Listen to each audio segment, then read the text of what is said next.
Vaishnava Thakura Doyara Sagara Edase Karuna Kuri.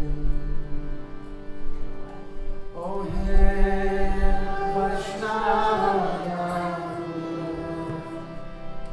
Doyara Sagara Edase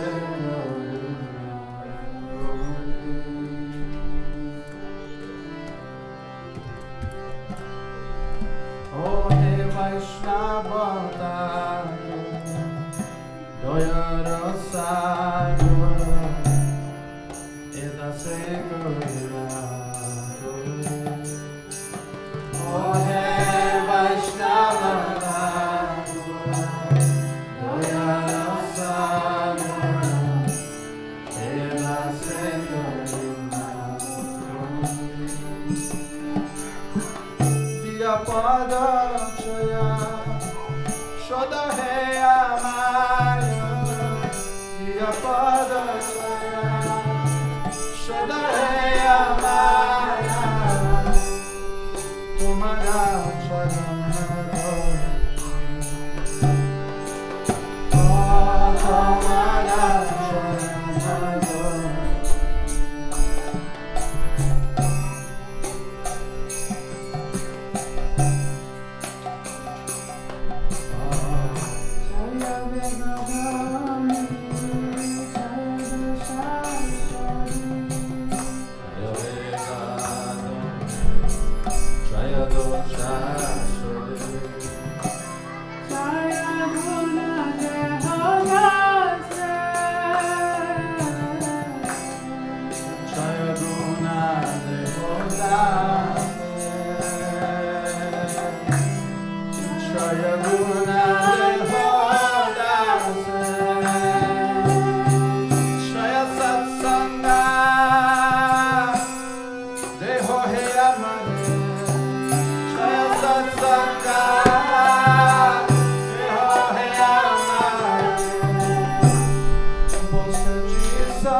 Venerable Vaishnava Thakur, O saint, O ocean of mercy, be merciful to this servant of yours and purify me with the shade of your lotus feet. Your lotus feet I humbly hold. The next verse says, by helping me control the 6 urges and purifying me of the 6 faults, bestow upon your servant the 6 good qualities. O Master, please give me the 6 kinds of holy association. I have sat down here hoping to have your company.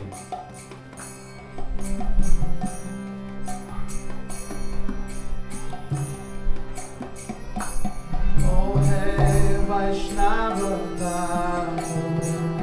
Doyara Sagara Edase Karuna. Oh hey Vaishnava Doyara Sagara Edase Karuna. Oh hey Vaishnava Doyara Sagara Edase Karuna. Oh hey Vaishnava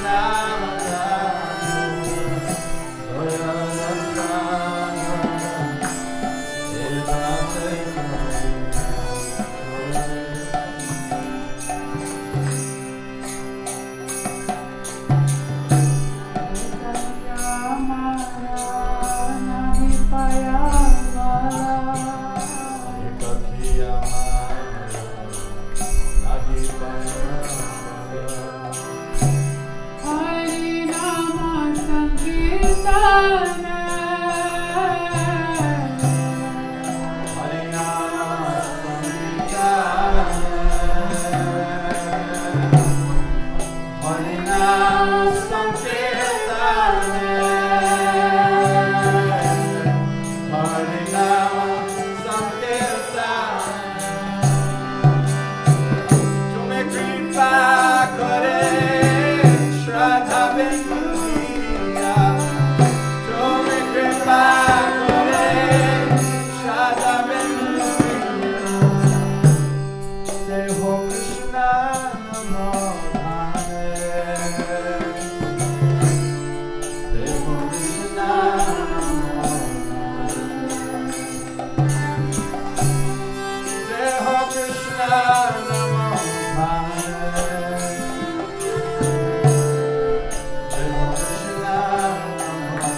Bhaktivinoda Thakur says, alone, I do not find the strength to chant the holy name of Hari. Please be merciful in blessing me with a drop of faith. Bestow on me the great treasure of the holy name of Krishna. This is one of the very sweet things about this tradition, that devotees pray to each other as much as to the Lord. That we pray to the Vaishnava saints, please give me faith.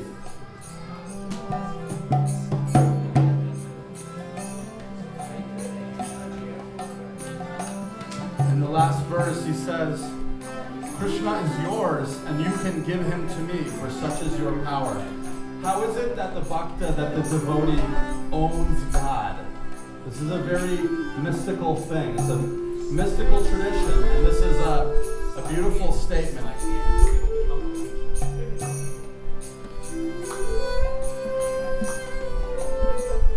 How is it possible to own God?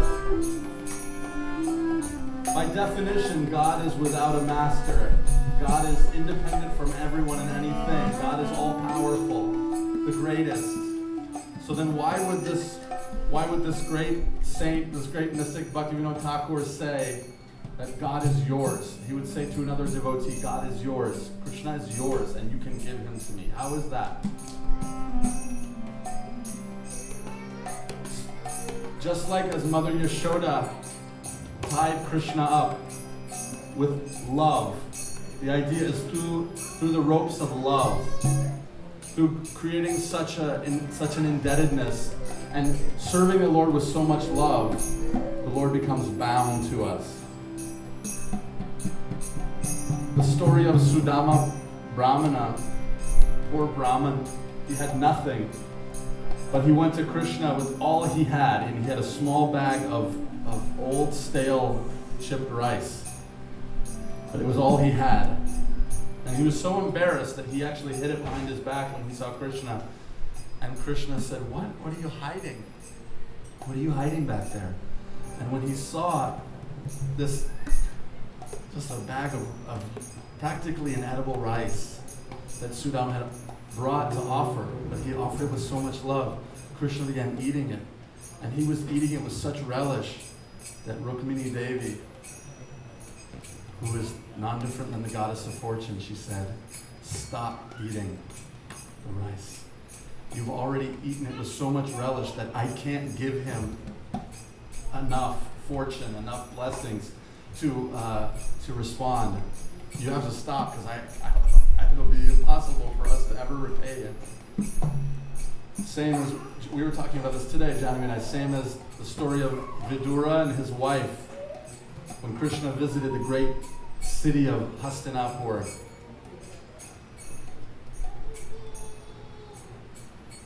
Krishna visited the great city of Hastinapur. Duryodhana, the crown prince, he said, oh, please come eat with me. We'll make you a giant spread, a huge feast. And Krishna said, no, thank you. And he instead went to the simple house of Vidura. They were just simple, kept everything simple. And when Vidura's wife heard that Krishna was coming to her home, she was filled with so much love and enthusiasm that she was giving, all she really had was these bananas. Instead of a great feast with paneer and sweet rice and halava and 7 different kinds of chutney and, just bananas. But she was giving with so much love that she was so confused out of her love that she was peeling the bananas and throwing the bananas away and giving Krishna the peels. And Krishna didn't want to disturb her love, so he was just happily eating the peels. And he was looking at her in her eyes and eating the peels, and she was looking. She didn't even realize that she was like. Meanwhile, if I give Krishna peels, if I offer God peels, that's like, I'll keep the good stuff for me and you can have the refuse. It's all about that mood. And in this song, Bhaktivinoda Thakur says that Krishna is yours, right? Because the devotee has purchased the Lord with love. Cannot ever be repaid. This, we should never forget. I grew up in this tradition, so I always take it for granted. I take it for granted. I don't remember how deep and sweet it is. But we should always remember that this is actually one of the great living mystical traditions. What does it mean to be a mystic? To make ash appear from your hand? Is that mysticism? Or to be able to go into deep meditation so that when people pinch you, you don't notice? Or stop your breathing? These are certainly mysterious things. But to be such a servant, such a sweet-hearted, to create such a softness in the heart that Krishna, who loved to steal butter, wants to come and steal our heart because it's so golden and sweet and soft. That's the greatest mystical thing we can do. Attract the Lord with our love.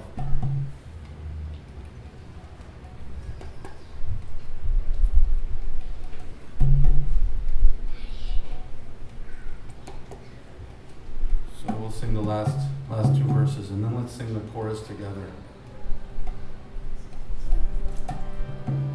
Krishna se tomara, Krishna dite para, Krishna se tomara, Krishna dite para. Tomara shakati ache,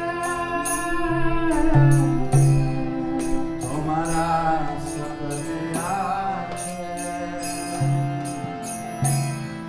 Tomara sakati ache, Amito Kangala, Krishna Krishna Bol, Amito Kangala, Krishna Krishna Bol, Daitava Pache Pache, Daitava Pache Pache, Vaishnava Thakur, Doyara Sagar, Edase Karuna Kore, Oh Hai Vaishnava Thakur, Doyara Sagar, Edase Karuna Kore. Oh Vaishnava Thakur, oh saints, you are an ocean of mercy, Doyara Sagara, an ocean of mercy. Oh, hey Vaishnava Thakur, Doyara Sagara.